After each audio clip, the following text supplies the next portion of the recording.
Christy in the live lounge with you through till 7 p.m.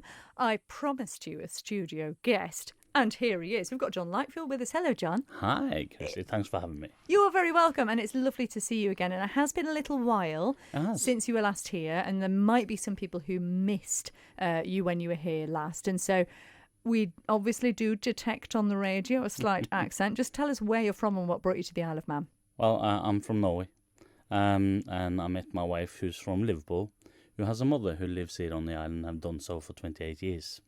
So that's why I got the funny dialect I got. She's got the Scouse dialect she got, and the mother is more or less Manx now, I would say. I love it because you do hear a lilting Scouse in your It accent. is. I can't stop saying working, chicken, and all that. Oh, that's bizarre, but wonderful. Fantastic. It is. And I was just saying how much today was one of those days where you just sort of think this place is awesome. You have absolutely embraced the Isle of Man, haven't you? And the island embraced me as well, so it's a two-way. I fell in love with it first time I went here, 2009, on a holiday for a week. We stayed in Peel as a hub and travelled the whole island. Just fell in love with it. Fell in love with it when we came in with the ferry, to be fair. We came in dark at night, and it was just this magical light. It was like, I keep saying that Douglas, on a sunny day, it looks like you're in Spain. So I understand the UK people want to go to Spain now, but I don't.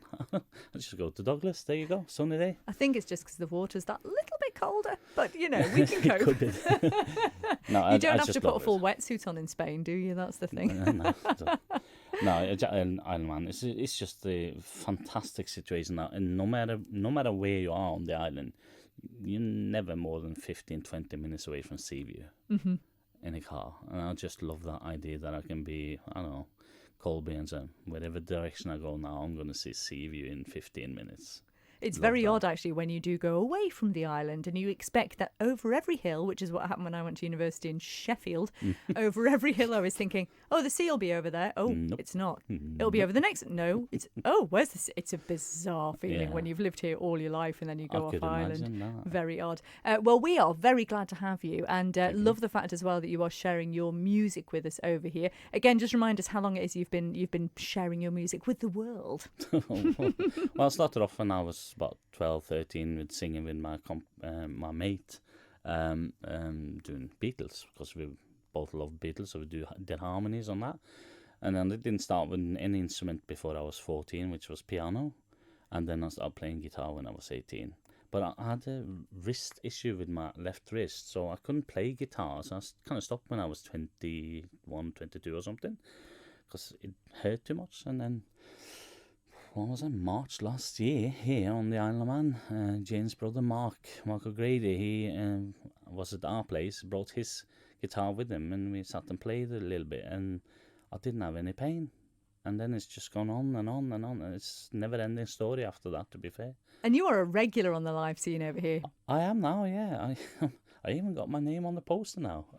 I'm on Lexi tomorrow. Well, fingers crossed, my foot is a bit of an issue now, but I'm hoping to sort that out till tomorrow. But yeah, Matt Kelly's doing 1 o'clock at Lexi Promenade Green, and then I'm on after him about 2 o'clock. You're a busy boy this weekend, aren't you? It has been. It's been a busy weekend. Did the Glue Pots open mic there on Thursday. Yesterday, Highwayman Pub in Peel was meant to go to Douglas Park at 2 o'clock today. I had to cancel that because I couldn't stand on the foot at the time. Not very good at it now either. Gutted. Eugene Wilson got a sad message from me, and I hate doing that. And then obviously he now, and then tomorrow I'm doing first Laxey and Riffs. Coming home, so to speak, at Quids Inn. Oh, brilliant! The Riffs team are just superb. They give such fabulous opportunities, don't they? I'm amazed by everyone, really, how much positivity they got to people they haven't even met, heard, seen before, and especially a person like me who's, well, let's say I'm not a typical poster boy in music, am I? And I'm 49 now, and I'm from Norway. And I'm just here on the Isle of Man playing a little bit guitar, and I'm getting all these fantastic opportunities. I'm really, really honoured. You're exotic to us, that's what it is, isn't it? It's the dialect. We love it. Well, Exciting news, though, because Yes. you were very busy over lockdown as well, weren't you? You Yes. were creating something, which I'm holding in my hands now. This is a beautiful CD that I'm holding. It says a demo sometime later, #1. So you have a CD. And it for was the first time. quite the thing putting this together, wasn't it?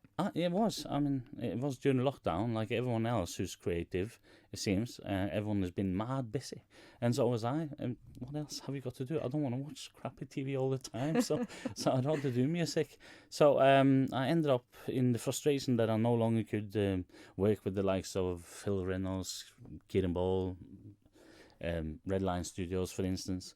Not having that opportunity kind of forced me in a direction that I never tried before. So I went online and Googled a lot and found this website and found some producers there that could help me get the music to the level I wanted it to be, at least for a Demo Plus level.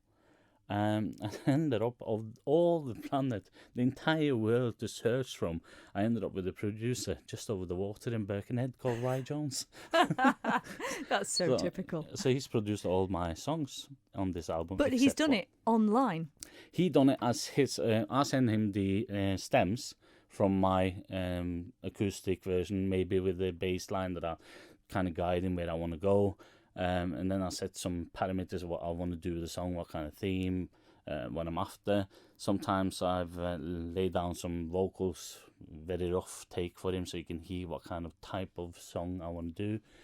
And then it takes, typically within 7 days, I got the first revision of the song, and it comes back, and he's been amazing me, really. He's done some fantastic job on this. I'm very happy about it. So it's a fabulous thing, and I have to say, I think of it as being a very colourful album in that there's light, there's shade, there's all kinds of sort of different emotions going on, different styles going on as well. One song is so different to the next song and vice versa. So I've picked a couple that I think will give sort of a cross-section of what you might expect from the EP, but you just need to get it yourself, really, because like I said, it's such a contrasting disc here.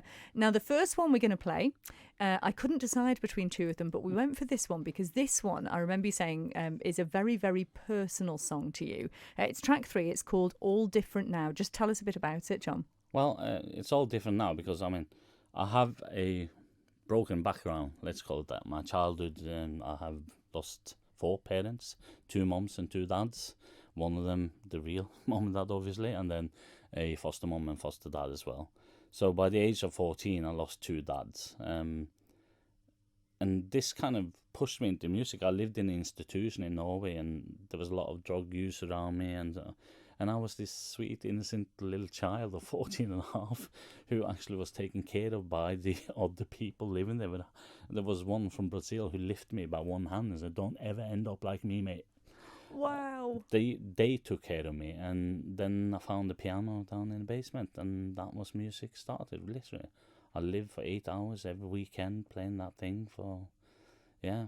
I even taken my wife Jane actually to Norway and to that institution. We got down in the basement and looking at that piano. Had the same cigarette burning marks from me forgetting that I lit up a cigarette. I was lost in music.